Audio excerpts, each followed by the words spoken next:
Joining me now is lawyer and commentator Caroline Di Russo. Caroline, welcome to the show. I mean, what do you make of this announcement out of National Cabinet today? The real question, I suppose, is will any of these measures actually give relief to households in the short term? We've got a price cap, we've got supposed rebates or something coming, but we don't actually know how much they're worth. Is this really going to push the dial, or is it too little too late? I'm not really sure yet, Caleb, and obviously we will see as it all literally flows out. But the fact is, a lot of gas is sold under contracts. And so whether you cap the spot price or not won't necessarily affect.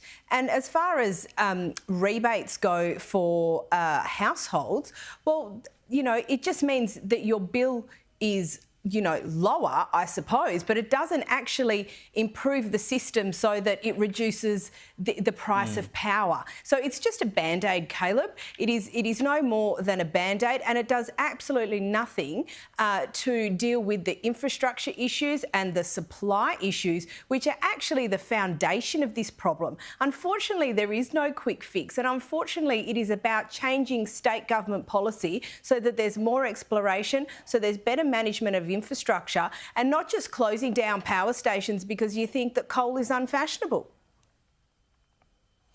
And that's right. Everything's cause and effect, and I think too often, particularly when it comes to things like cost of living, governments just treat the effect, and often when they treat the effect, which of course causes other is problems. all tied up with inflation, you pump more money and you end up with more inflation. Anyway, the proof of the pudding will be in the eating. And while we're on the topic of this government's climate madness, Tanya Plibersek has detailed plans for wide-sweeping changes of environmental protection laws, which will include an independent federal environmental authority with legal powers. Now, she said, quote, "Nature is being destroyed. Businesses are waiting too long for decisions. That's bad for everyone. Things have to change." Now, Caroline, you made a good point about this on Twitter.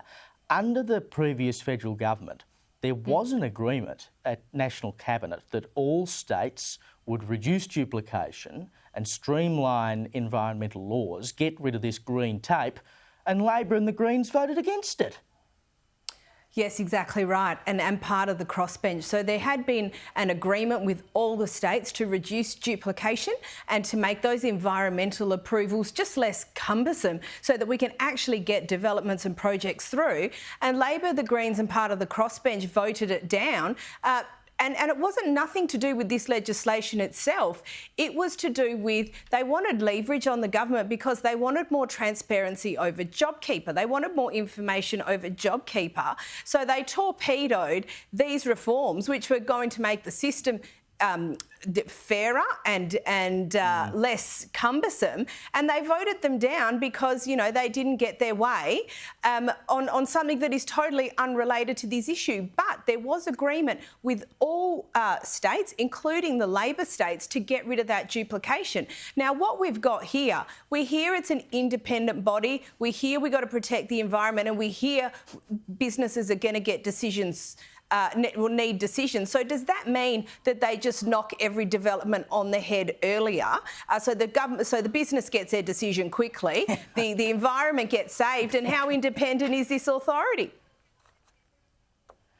Well, if there's one thing this country needs, Caroline, it's more bureaucracy. Independent authorities. We need more bureaucrats. We don't have enough of them, do we? Oh, well, you would think after what we've been through for the last 3 years, there would be less authorities, less people who actually aren't involved in this stuff, meddling. But no, we get more.